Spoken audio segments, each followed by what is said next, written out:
위대한 스승이신 예수님에 대해서 함께 말씀을 나눕니다. 오늘이 5월 15일 제40일의 스승의 날입니다. 선생님의 날이 아니고 바로 스승의 날입니다. 스승과 선생은 비슷한 것 같지만 그 뜻과 의미가 전혀 다릅니다. 스승은 자기를 가르쳐주는 사람입니다. 그리고 선생은 어떤 일에 아는 것으로 남을 가르치는 사람입니다. 또 제자와 학생도 비슷한 것 같지만 그 뜻과 의미는 전혀 다릅니다. 제자는 스승의 가르침을 받거나 받은 사람입니다. 그리고 학생은 학교에서 공부하는 사람입니다. 우리 성도님들은 지금까지 살아오면서 여러분들이 인생에 영향을 끼친 사람, 또 영향을 받은 사람이 있습니까? 사람이 만든 세 가지가 있어요. 바로 부모, 스승, 책입니다. 이들은 모두 우리의 스승들입니다. 부모는 육신의 스승이고, 그 다음에 선생님은 정신의 스승, 바로 책은 영혼의 스승입니다. 그러니까 우리 인생은 스승의 사랑과 은혜로 된 겁니다. 그런데 세상의 스승보다 더 큰 영향력을 끼친 스승이라면 예수님이십니다. 예수 믿고 구원받은 하나님의 백성들에게 정말로 영원한 스승, 목자, 그분은 바로 예수님이십니다. 예수님은 영적인 거나 정신적, 육체적인 것에 절대 영향을 끼친 위대한 스승이십니다. 스승을 요즘 말로 하면 멘토라고 부르죠. 멘토는 옛날 그리스 시대의 사람의 이름입니다. 그리스 오디세이 그 신화에 나오는 오디세이 왕에게는 델타 마코라는 아들이 있었어요. 근데 갑자기 트로이 전쟁에 나가게 된 아버지가 이 아들을 교육시킬 사람을 찾은 겁니다. 전쟁에 나가서 돌아올까 말까 많은 걱정 때문에 아버지는 아들을 교육시킬 훌륭한 스승을 찾았다는 거예요. 그래서 바로 오디세이 그 아들을 친구 멘토에게 소개하고 그 교육을 부탁한 겁니다. 그래서 멘토는 그를 단순한 지식에서부터 인생의 원리, 사람이 사는 법, 왕의 자질을 키우는 것들을 다 가르쳐서 훌륭한 왕이 되었습니다. 그래서 멘토는 단순한 스승이 아니라 친구를 대신할 아버지요, 인생길을 인도할 안내자, 삶의 모범을 보여주는 모범자, 인격과 성품을 기르는 상담자, 조언자, 바로 지도자, 코치입니다. 그때부터 사람들은 정신적 스승, 영적 후견인으로 바로 멘토라고 부르기 시작한 거예요. 역사를 보면 훌륭한 사람 배후에는요 반드시 훌륭한 멘토가 있었습니다. 소크라테스에게는 바로 플라톤이라는 그 스승이 있었어요. 그래서 그 플라톤의 멘토로 소크라테스가 위대하게 쓰임받은 거예요. 또 알렉산더 대왕에게는 아리스토텔레스가 있었습니다. 눈 멀고 귀 멀고 말 못했던 헬런 켈러에게는 설리반이라는 훌륭한 멘토가 있었어요. 그래서 헬런 켈러는 말년에 나의 스승 설리반 따라서 나의 모든 것을 인도해 준 그에게 감사의 책을 써서 바치기도 했습니다. 근데 그 책의 내용을 보면 참 눈물 없이는 볼 수 없는 책이에요. 이렇게 세상 사람들에게 멘토가 있는 것이 있어요. 그런데 성경에도 멘토가 나옵니다. 모세의 장인 이드로 바로 모세의 멘토였어요. 그의 지혜로운 조언으로 모세는 광야 시대 백성들을 다 이끌 수 있었습니다. 또 모세에게는 여호수아와 갈렙 두 사람을 멘토했습니다. 근데 둘 다 성공했어요. 여호수아와 갈렙 모두 후계자가 돼서 가나안 땅을 정복했습니다. 또 사무엘에게도 두 사람이 멘토했습니다. 사울과 다윗. 사울은 실패했고 다윗은 성공했어요. 똑같이 가르쳤지만 받는 사람에 따라서 성공하기도 하고 실패하기도 했습니다. 예수님은 12제자를 훈련하신 전형적인 멘토였습니다. 그리고 바울은 바나바로부터 멘토를 받았어요. 바나바의 사랑과 격려를 받은 바울, 예수님의 제자를 살리는 훌륭한 영적 멘토가 되어서 디모데, 디도, 빌레몬, 오네시모, 브리스길라와 아굴라, 또 누디아 같은 수많은 제자를 또 키웠습니다. 그러니까 성경의 역사를 보면 스승과 제자의 그 일들이 많이 나타나요. 그러니까 누구를 스승으로 만나 어떤 제자가 되느냐? 성공의 판가름 됩니다. 여러분은 정말 좋은 스승을 만나시길 원하십니까? 여러분 자신이 좋은 스승이 되시길 바라요? 그러면 이를 위해 먼저 할 일이 있습니다. 예수님이 우리의 최고의 스승이십니다. 우리의 가장 큰 스승은 바로 예수님입니다. 예수님은 영원한 스승이고 우리는 예수님의 영원한 제자입니다. 사람들이 예수님을 부를 때 선생님이라는 말을 많이 썼어요. 이 선생은 히브리 말로 랍비입니다. 그 랍비는 나의 큰 자, 나의 위대한 자의 그 뜻을 갖고 있어요. 그 랍비는 이스라엘 사람들이 부르는 최고의 칭호였습니다. 이스라엘 사람들은 랍비를 얼마나 존경했느냐. 랍비가 지나가면 그림자도 밟지 말라고 가르칩니다. 한 마을에 랍비가 오면 모든 남자는 동구 밖에서, 모든 여자는 집안에서 기다렸다는 거예요. 남자로 태어나서 랍비가 되기 위해, 여자로 태어나서 랍비의 부인이 되기 위해서 무엇이든지 해도 좋다, 그런 격언이 있다는 겁니다. 이렇게 배우기를 중요하게 여기다 보니까 가르치는 선생, 바로 랍비를 존경하게 된 거예요. 그러니까 사람들이 예수님을 선생 랍비라고 부른 이유가 바로 이런 이유 때문이었습니다. 예수님은 과연 훌륭한 선생이었고 탁월한 지도자, 또 가르치신 분입니다. 그가 가르치면 귀를 쏙쏙 들어옵니다. 무엇보다도 사람의 마음을 다 움직였어요. 그래서 사람들은 그의 교훈을 듣고 놀랍니다. 마태복음 7장 29절에 이는 그 가르치는 것이 권세 있는 자와 같고 서기관들과 같지 아니함이로라. 그러니까 서기관들은 성경 교사예요.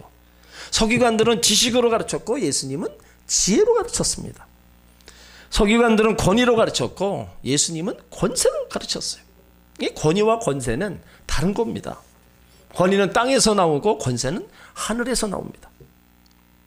권위는 학위에서 나오고 권세는 바로 기도에서 나옵니다.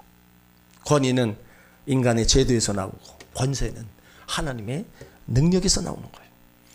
그러므로 이 땅에 많은 스승이 있다 할지라도, 위대한 사람이 있다 할지라도 예수님보다 더 위대한 스승은 없다는 거예요. 누구보다도 큰 영향력을 끼친 예수님, 모든 사람들을 그 예수님 만남으로, 그 영적 스승을 예수님으로 모시고 그들의 삶이 변화된 것을 볼 수 있어요. 그리고 예수님의 삶으로 보여주신 스승입니다. 십자가 지신 그 전날에 마가다락방에 모여서 발을 씻기시는 거예요. 여러분, 발은 몸 중에서 가장 더러운 부분입니다. 비가 없는 나라, 날씨가 덥고 그 밖에 나갔다가 들어오면은 제일 먼저 하인들이 물을 떠옵니다.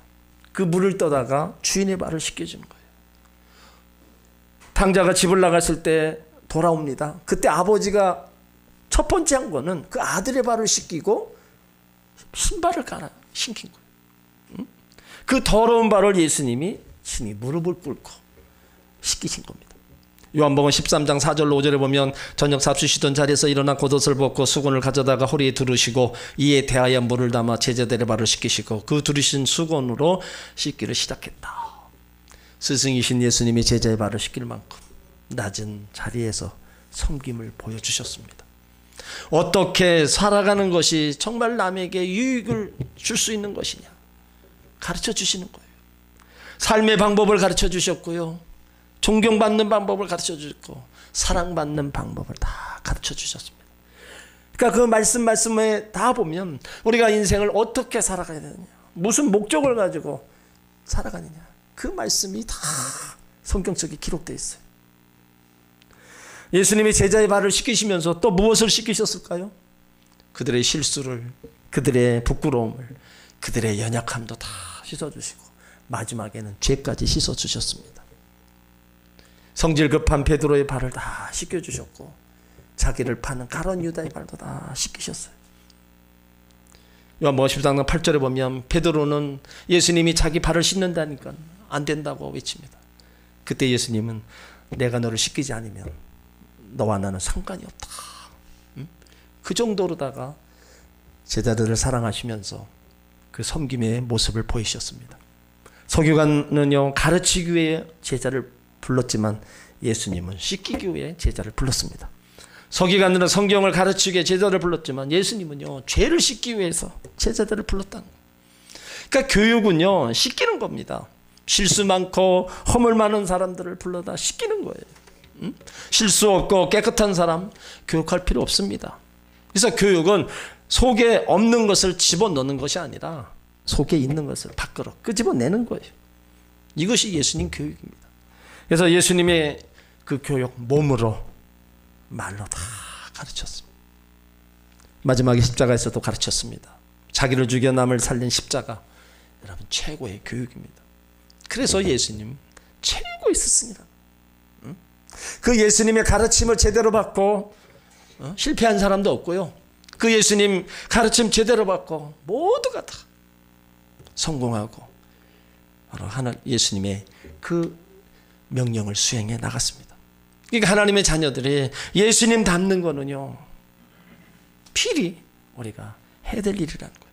그래서 우리는 매일매일 성화되어 가는 게 예수님 닮는 겁니다. 그러므로 여러분 모두가 다 날마다 예수님을 닮아가시길 바랍니다. 이렇게 예수님은 우리의 최고의 스승이지만 우리가 또 한 가지 알아야 될 거 있어요. 배우려는 마음을 가지면 모두가 스승이라는 겁니다. 아무리 선생이 많아도 배우려 하지 않으면 소용없습니다. 배움이라는 건요, 대상의 문제가 아니라 자세의 문제입니다. 성경은 어리석다라는 말이 나와요.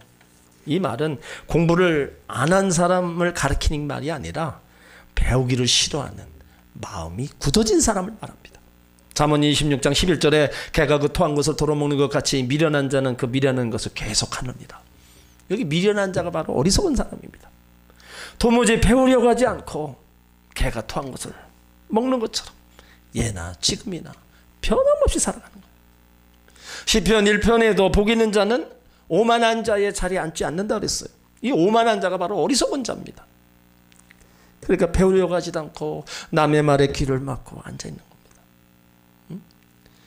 여러분 우리가 정말 배워야 되는 거는요, 내 죽을 때까지 배워야 됩니다. 하나님 말씀을 통해서 내 인생의 목적을 바로 배워야 되고, 우리는 배울 것들이 널려 있는 거예요. 우리가 배우기를 원한다면요, 만나는 사람, 환경, 자연 다 우리 스승이 될 수 있습니다. 특별히 목회자는 성도가 배울 수 있는 가장 가까운 스승일 겁니다. 목회자의 주로 하는 일이 여러분 가르치는 일입니다. 에베소 4장 11절에 그가 혹은 사도로 혹은 선지자로 혹은 복음 전하는 자로 혹은 목사와 교사를 주셨다. 그러니까 바울은 교회 안의 은사와 직분을 말하면서 모든 사람이 같은 직분을 받은 것이 아니라고 얘기하고 있어요.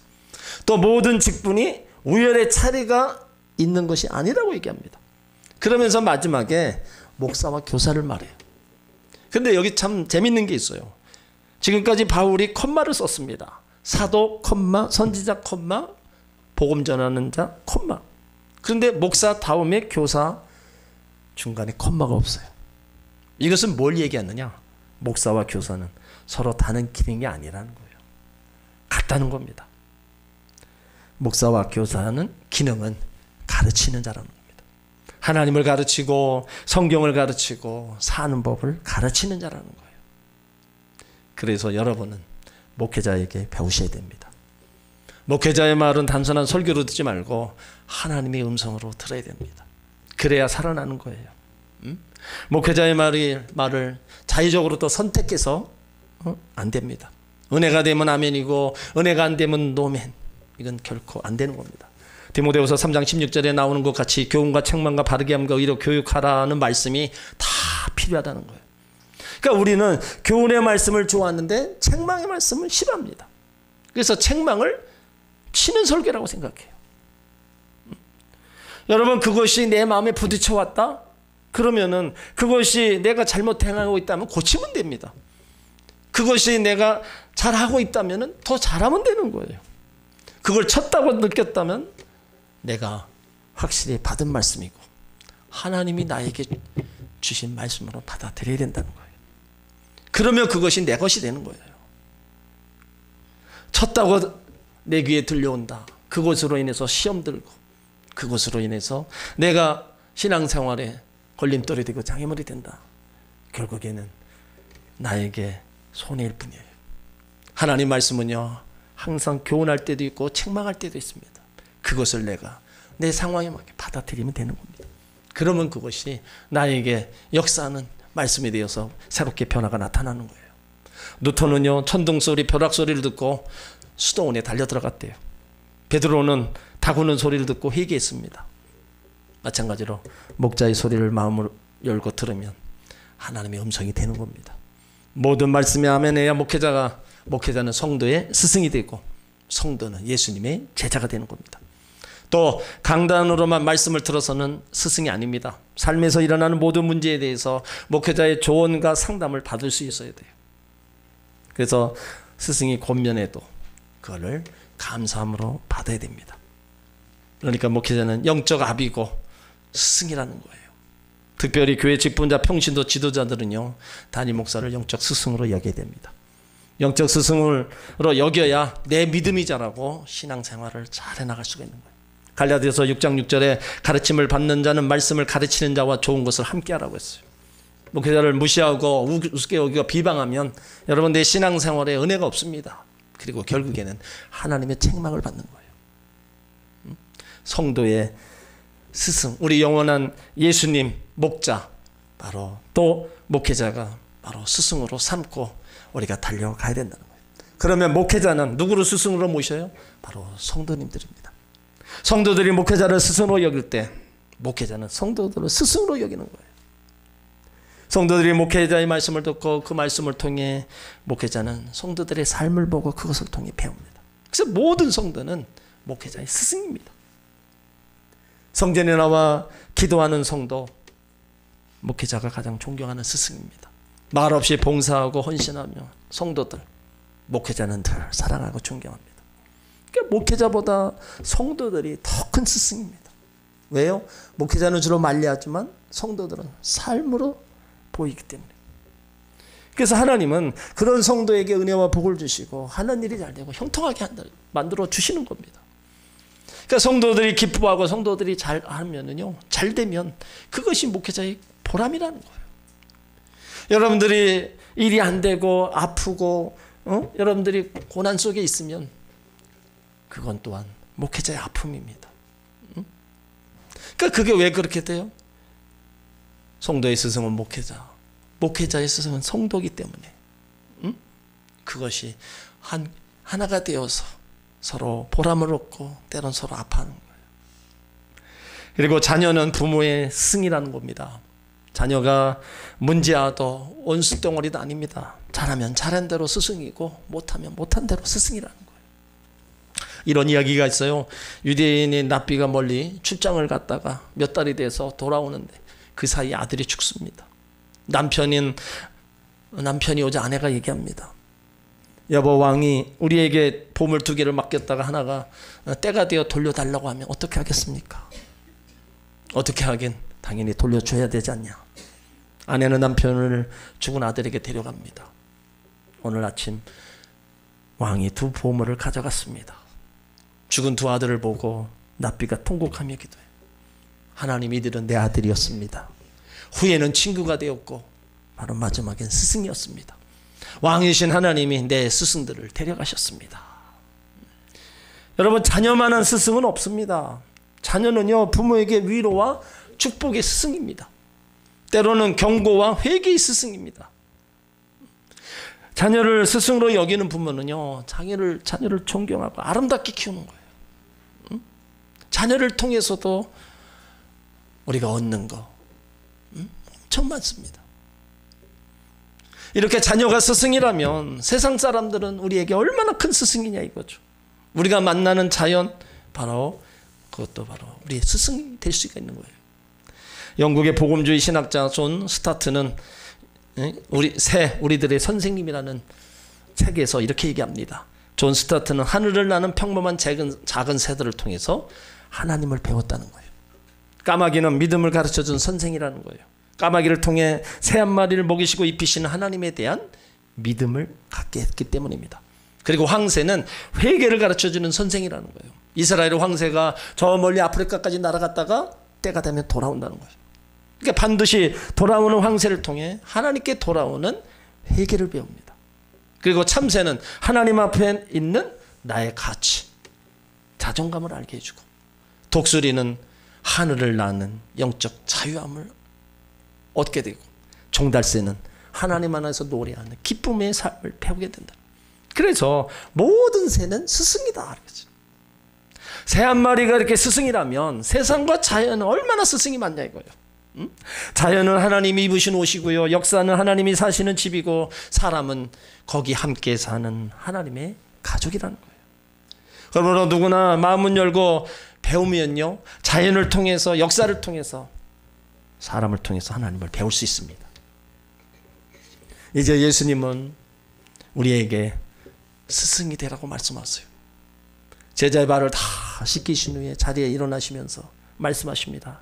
오늘 요한복음 13장 14절 15절이에요. 내가 주와 또 오는 선생이 되어 너희 발을 씻겼으니 너희도 서로 발을 씻기는 것이 옳으니라. 내가 너희에게 행한 것 같이 너희도 행하게 하려 본을 보였노라. 스승이신 예수님께서 가르친 것은요, 너희도 스승이 되라는 겁니다. 내가 너희에게 행한 것 같이 너희도 행하게 하려 본을 보였다는 거예요. 그러니까 내가 행한 것 같이 너희도 스승이 되라. 배운 대로 하라는 거예요. 우리가 세상에서 배울 수 있는 세 가지 방법이 있어요. 하나 듣고 배우는 겁니다. 또 보고 배우는 거예요. 셋째는 가르치면서 배우는 겁니다. 여러분 어떤 게 제일 좋은 방법이라고 생각하세요? 가장 좋은 것은요, 가르치면서 배우는 겁니다. 스승을 찾기만 해서 좋은 제자가 안 됩니다. 내가 스승이 되어야 바로 참된 제자가 될 수 있는 겁니다. 우리가 가끔 이런 얘기를 해요. 어른들에게서 배울 것이 없다.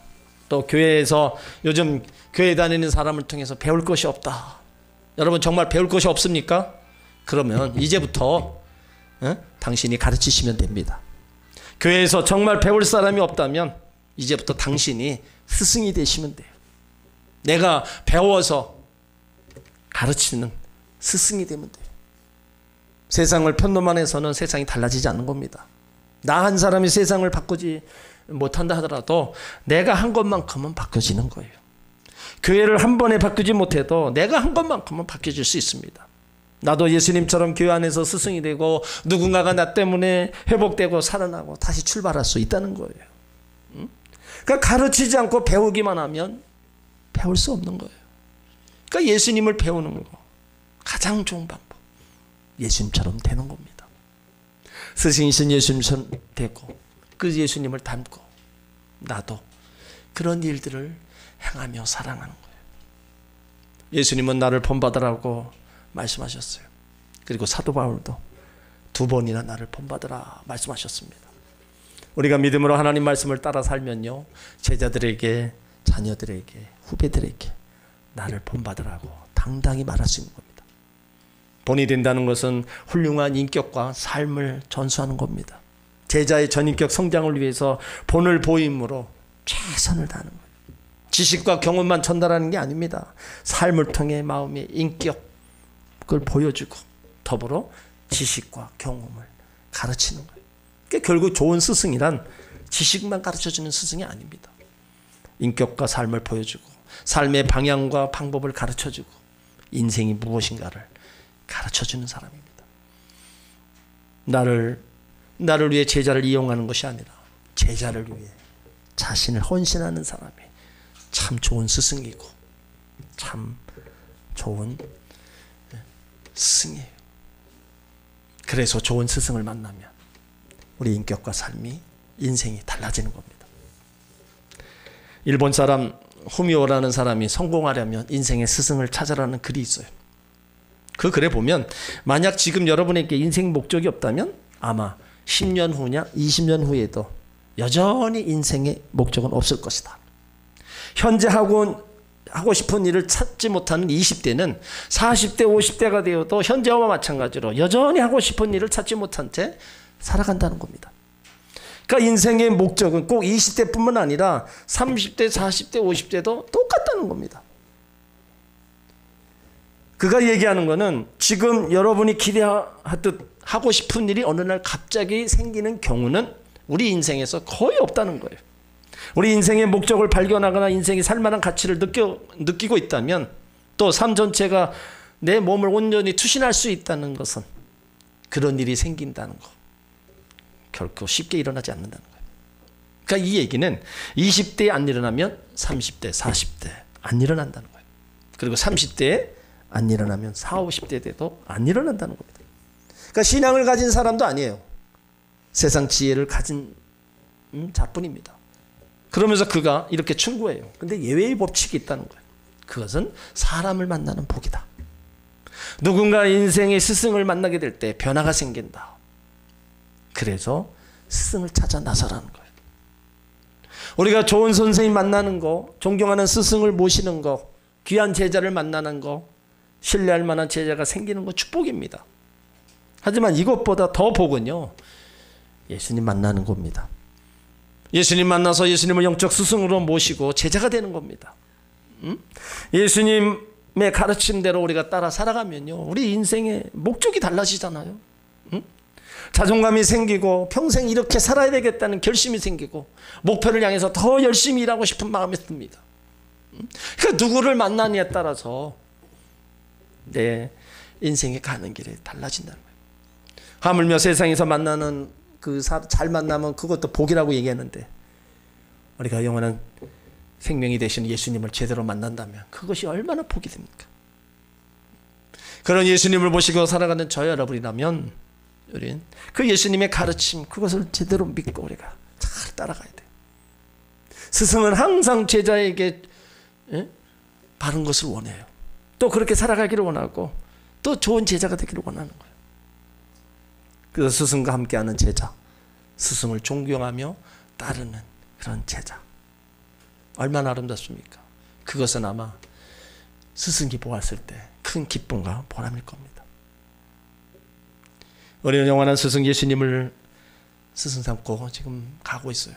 그렇다면 우리는 잘 가르침을 받고 다가야 됩니다. 그래서 예수님 닮은 작은 스승이 되어야 돼요. 그래서 나로 인해서 교회에서 또 가정에서 만나는 사람들에게 우리는 작은 스승으로 영향력을 끼쳐야 됩니다. 스승 됐다면 거기서 끝나는 게 아닙니다. 그 스승의 위치에서 다른 사람들을 또 새롭게 세워나가는 그 사명을 또 우리는 또 감당해 나가야 된다는 거예요. 그래서 스승과 제자의 관계는요, 하나님이 주신 선물입니다. 좋은 스승 만나게 해준 것도 하나님 선물이고, 좋은 제자를 또 만난 것도 하나님 선물이에요. 그러니까 서로 좋은 관계, 그 아름다운 스승이 아름다운 자녀가 그렇게 해서 탄생하는 거예요. 그러므로 우리는 예수님을 더 존경하고 믿고 따라가고 더 사랑하며 그 가르침대로 살아가야 돼요. 더 나아가서 우리 또 교회에서 목회자를 영적 수준으로 삼고 그 목회자의 하나님 말씀으로 인해서 권면하고 때론 책망하는 그 말씀들을 잘 또 듣고 행하며 나가야 됩니다. 또 그래서 훌륭한 스승이 되어야 되고 또 그 스승된 사람답게 나는 우리는 삶의 현장에서 모든 사람에게 영향력을 끼치며 나가는 그런 하나님의 백성들이 되어야 될 줄 믿습니다. 위대한 스승은 예수님입니다. 그 예수님을 다시 붙잡고 여러분들의 가르침을 잘 받고 가시기 바랍니다.